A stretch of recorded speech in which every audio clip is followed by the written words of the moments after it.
બંગાળના પ્રથમ ગવર્નર તો આવશે રોબર્ટ ક્લાઇવ.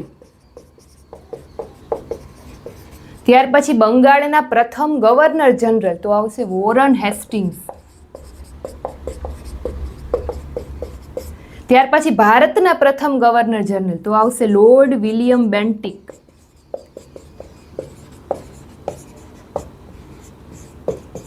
ત્યાર પછી ભારતના પ્રથમ વાઇસરોય તો એમાં આવશે લોર્ડ કેનિંગ.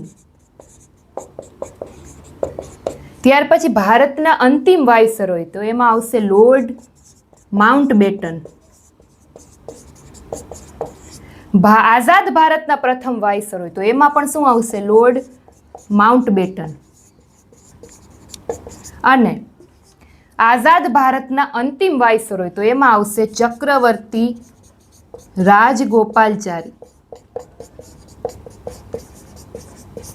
આટલું યાદ રાખજો, એક્ઝામ સમયે કામ આવશે. Thank you.